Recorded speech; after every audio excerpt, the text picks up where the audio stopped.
C'est Christophe, hein, j'espère que tu vas bien. Je prends le relais sur ta question envoyée à Alice. Donc, comme tu le sais, hein, nous travaillons ensemble. On a pu avoir l'occasion de se rencontrer durant la formation Adobe Captivate sur Paris dans vos locaux il y a quelques années de cela, je pense. Et donc, l'idée, c'est de t'apporter une réponse concrète et pratico-pratique. Donc voici, donc là j'ai ton image. L'image je l'ai intégrée dans Captivate. On remarque quoi? On remarque que le projet il a une échelle avec une résolution qui est la suivante. Pour le coup ici j'ai cette résolution là. Sans doute vous avez une autre résolution, c'est possible que vous ayez une résolution différente. Néanmoins voilà c'est une résolution standard. Et on remarque également que notre image a une résolution aussi particulière en allant dans les propriétés, détails. Et donc là, on est sur une résolution de 1600 par 2339 pixels.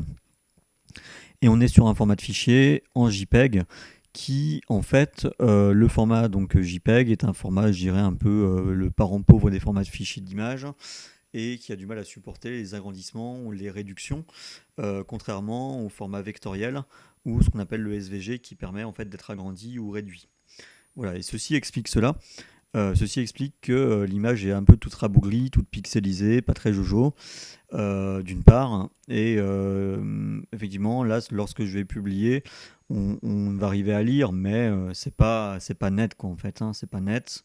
Voilà ce que ça donne. On va avancer. Donc là, j'ai fait une page de garde. Et donc là, effectivement, on arrive à lire, mais c'est pas dingue.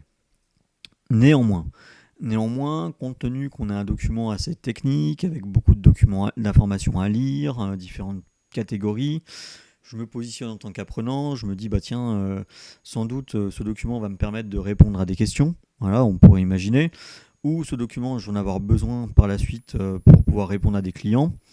Eh bien, ce que je te propose comme contournement, compte tenu du fait que j'ai un fichier JPEG, que la résolution, bah, elle n'est pas très très jojo et pas très lisible au final.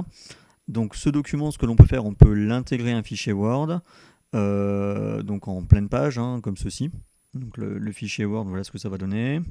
Voilà, c'est une image hein, qu'on a intégrée. Ce fichier Word, je le sauvegarde en PDF.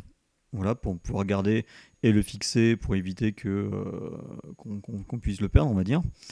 Et dans Captivate, là j'ai un bouton avec la manipulation que tu as sans doute vue avec Alice.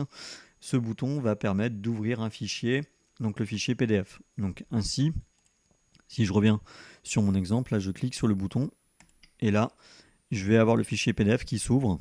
Possibilité de jouer sur deux onglets, donc répondre à des questions éventuellement dans ton e-learning et consulter les documents, l'imprimer également, voilà, pour pouvoir avoir toutes les bonnes infos. Voilà, j'espère que ce contournement, cette solution et ces apports d'infos t'ont convenu. On reste bien sûr à ton écoute si tu as toutefois d'autres questions, bien sûr. Et puis passe le bonjour et mes amitiés à l'ensemble de l'équipe d'AXA, voilà, dans vos locaux. À bientôt.